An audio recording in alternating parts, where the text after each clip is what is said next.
Hi, welcome to my guitar tutorial on the CAGED system, and I'll be doing arpeggios and some chord voicings. I'll mostly be talking about the 1-4-5 chord. Those of you who follow me know that every week I do a different key. So this key, the key of the week is key of F. So I'll be doing an F chord, a B flat chord, and a C chord, and I'll be taking it through each of the caged positions, demonstrating them. I'll say the note names of them. I'll also include a PDF of the whole fretboard key of F. So, and then I'll do some improvising just around the chord tones, you know, the arpeggios. Okay, okay. Let's just I'll just jump right into it. So this would be if you took a C chord, and then you moved it up to here. This would be an F chord. So I'm not always going to use every single note in every position. I'm just going to use whatever I think is convenient. So this first position, F, A, C, F, A. And I'll also sometimes throw in this C note. C, A, F, C, A, F. Okay, and I think to just make things go a little smoother, I'll just say the note names ascending and not descending. So this would be the F. And then I'm going to go up to B flat, which will be right here. B flat, D, F, B flat, D, F, and that's going to be this form here. So I'm choosing to just play, refinger the C chord. And I'm just choosing to play these, bar those three strings, and then C chord would be here. C, E, G, C, E, and then I'll also throw in that note when I'm playing the arpeggio. Okay, so you have F, B flat, and then C. Right, so then I'll just put the drum jam on and just kind of improvise around these shapes. Okay, let's see what that sounds like. This is drum jam.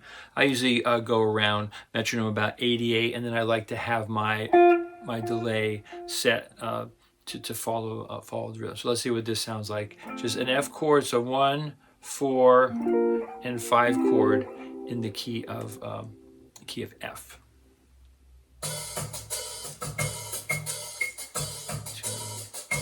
F.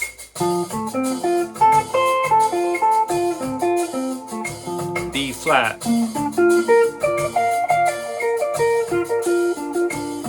F. C. B flat.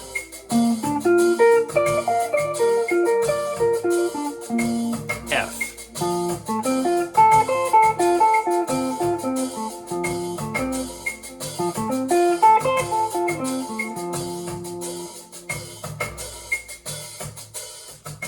Okay, pretty straightforward. So then I'm just going to go now to C. So CAGED, C, A. So this will be the A shape. So if you took like an open A chord, refingered it, and then you get these sort of standard bar forms. So the arpeggio I'll be using here is F, C, F, A, and then I'll also include this C note here. So.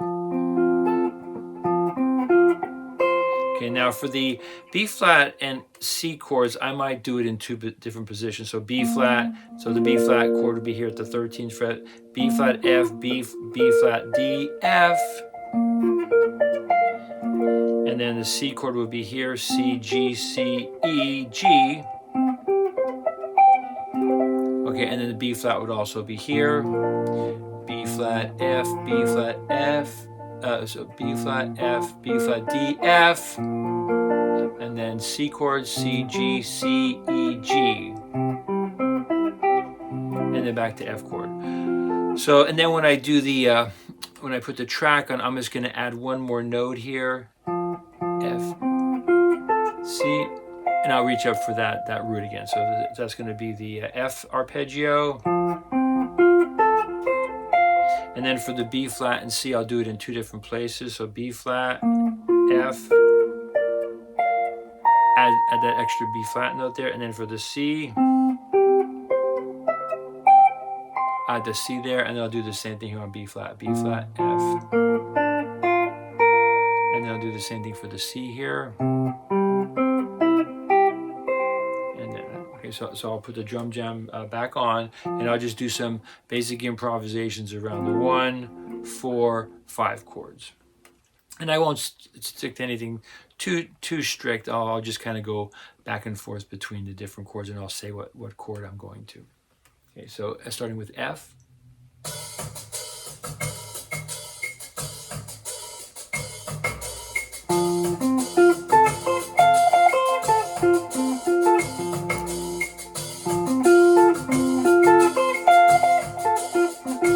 B flat.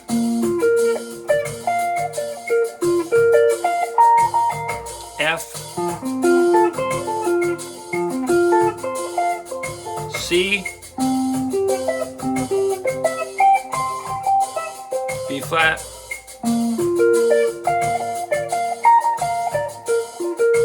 F.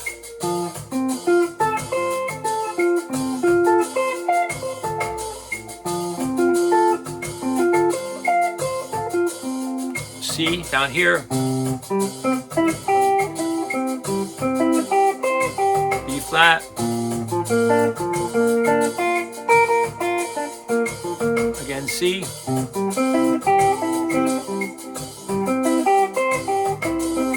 B flat. F.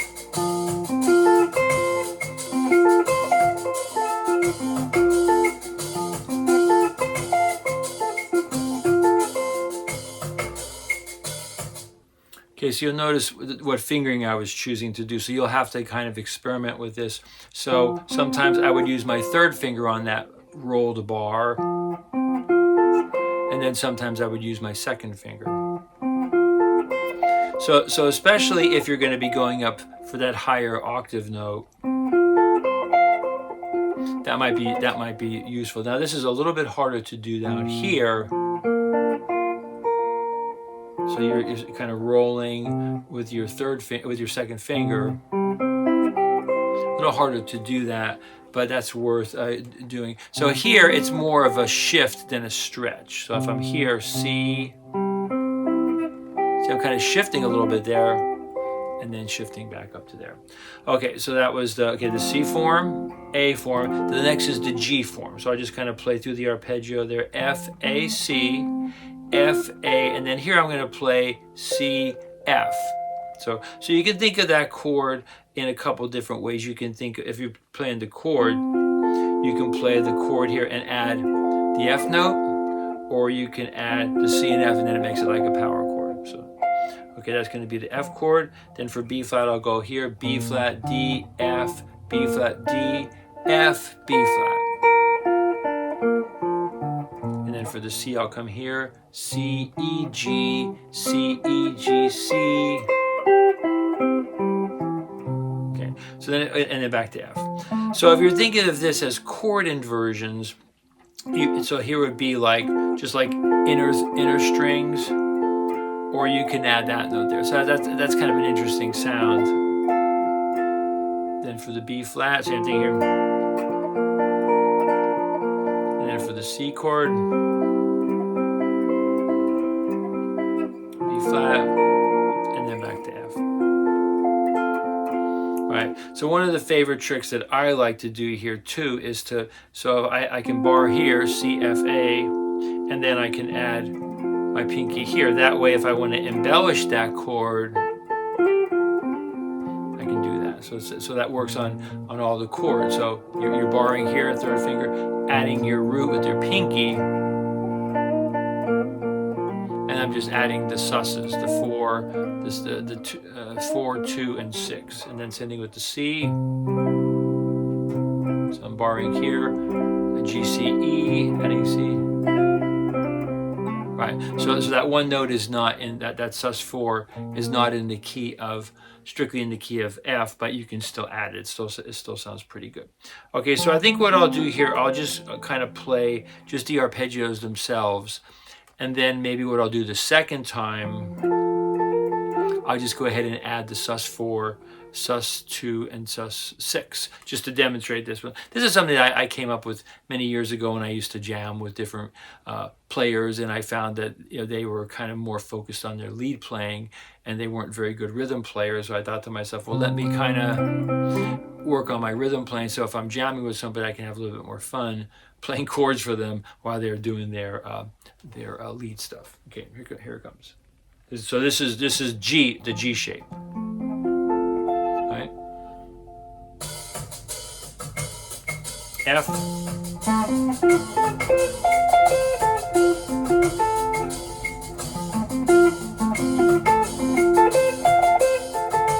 B flat. F. C.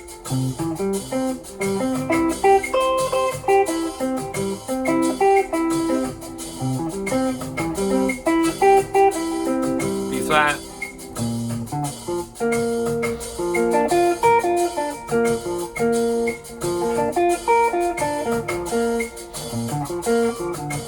F.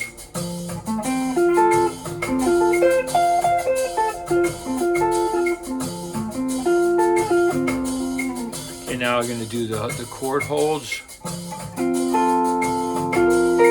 sus4, sus2, B flat, sus4, sus2, sus6, F, sus4, sus2, third string, C chord, sus4, sus9, or sus6, B flat, sus4, 2, 6, F, 4, 2,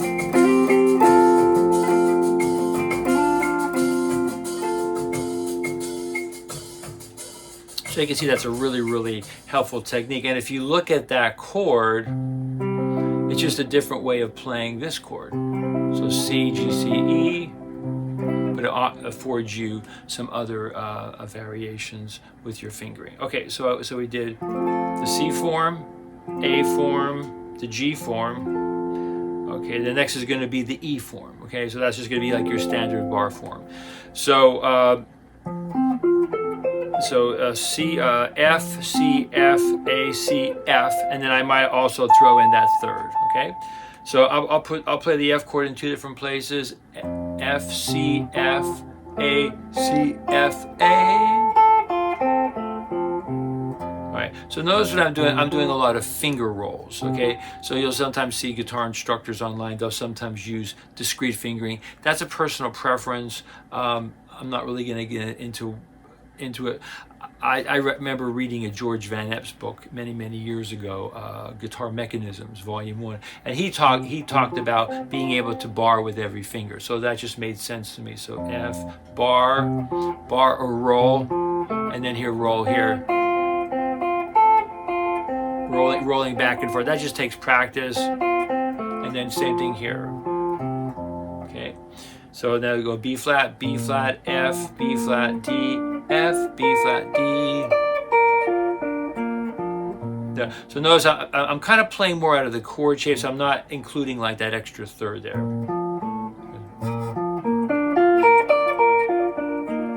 And then for the C chord, C, G, C, E, G, C, E.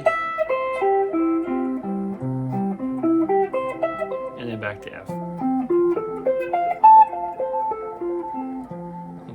So I'll put the drum jam on, do the same thing. I'll just kind of play out of the two F chords, the B flat and the C. And then as I'm playing, maybe I'll see if there's any kind of maybe chord devices we want to look at. F.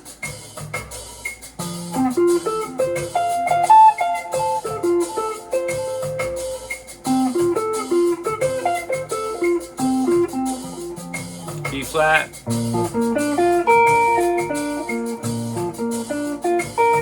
F, C,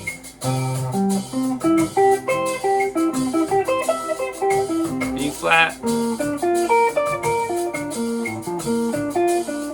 low F,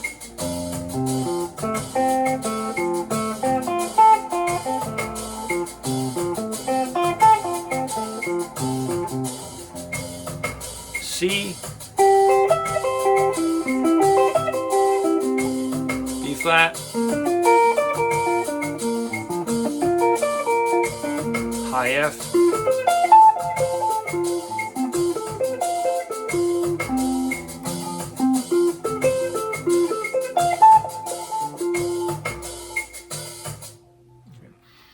I'm going to go off on a little bit of a tangent here. So one of the things that I think about a lot is out of this shape is this kind of Hendrix riff. So you're barring here, C and F, and then you're hammering on the D. So that's available here on the B flat chord, B flat F. You're hammering on the second string and on the C chord. Right. So that's kind of one thing. Then if you're dexterous enough, you can go ahead and add in that bass note. It's a little tricky to do. Then the C chord, and that would be a thing that Hendrix would have done. Now this gets a little bit out of position, but I'll just address this since to me it's kind of all related. So if you take your C and your G here for the F chord and do that, and that would have been like the Wing Cries Mary lick, and then he would add that F there. Okay, then ascending on the B flat chord, add the G note, play C and F and hammer D, and then add the B flat there. And then for the C chord, same thing. Add the A note, finger D and G, hammer E, and then add that. Okay, so I'm just going to do just a brief run through of that.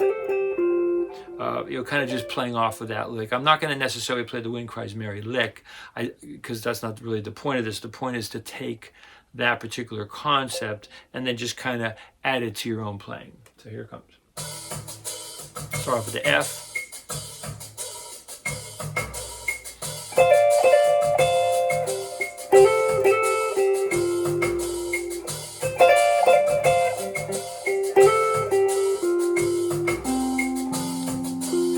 Power chords on the bottom, B flat,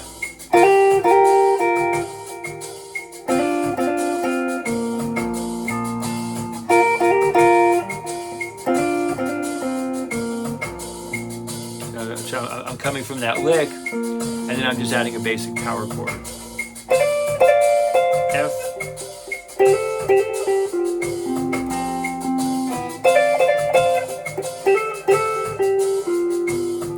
C,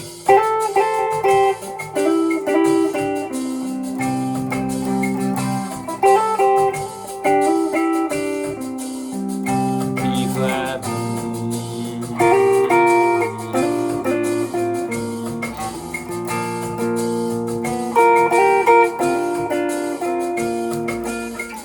F. Notice how that's open.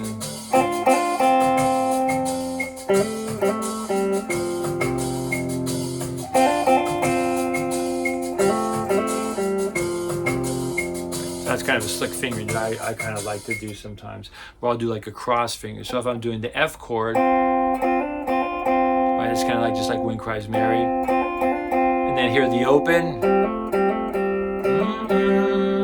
then I'm fingering da da da.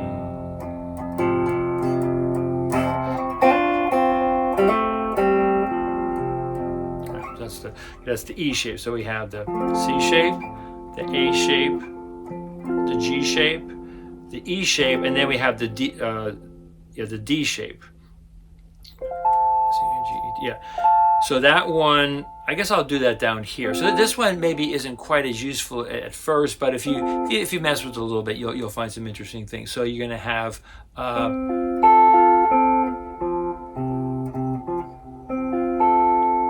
so I'm going to think of this more like a chord, like I guess kind of like a chord form. So you have A, C, F, and then you have this kind of power chord, C, F, C, F, and then you have this D shape, C, F. Okay, so then we're going to go up to here, B flat, F, B flat, D, and then you have that power chord in the middle, and then you have D, F, B flat. So that one is a little bit kind of trickier to use. You have to kind of use it in pieces, to my mind. Okay, G, C, E. Sometimes you'll see people will do that. So G, C, E, add the C note, add the G note. So then you can kind of see how that's like if you took a D bar chord and you moved it up and you barred there, you would get that note. And then you would also get that low E note. Right, so you have E, E, G, C, G, C, G. So that's actually kind of interesting in the middle. And then you have this one. So that's a really, really useful power chord where your root is on. So your root is on the 4th string. So that would actually be kind of cool to do. Like, let's say if your one player was going. Let's see. So that guy was going like that. So if I had a looper. Okay, so then the other player can be in this middle chord, C, F, so you can go here.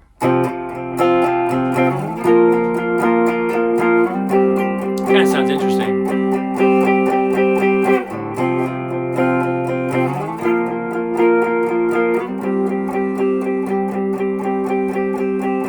So you have this chord, low chord, and then here, low, middle, low,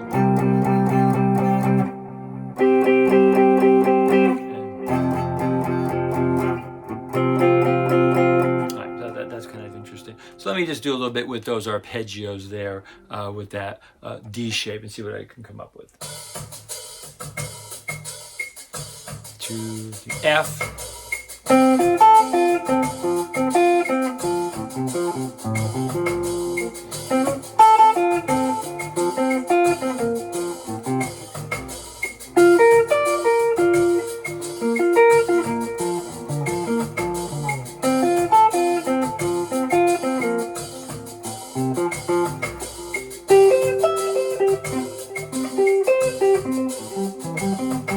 B flat, F,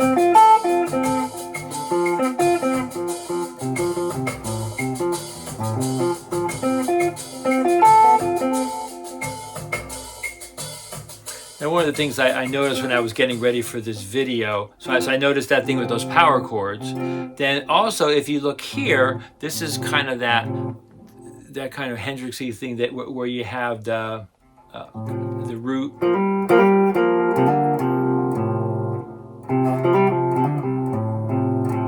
Okay, then you have here, and then here's C chord.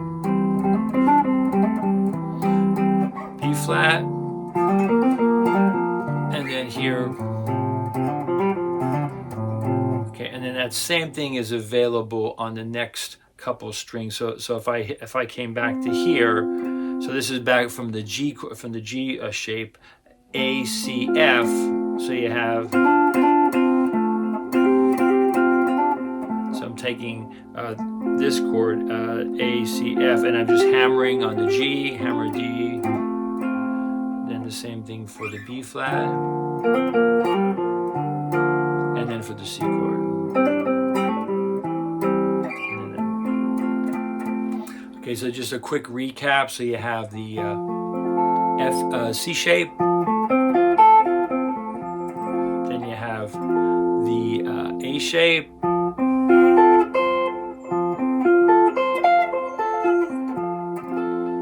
you have the G shape, and then you have the E shape,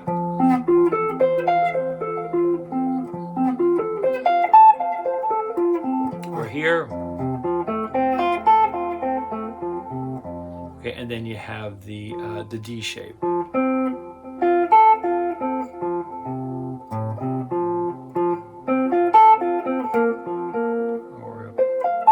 right there.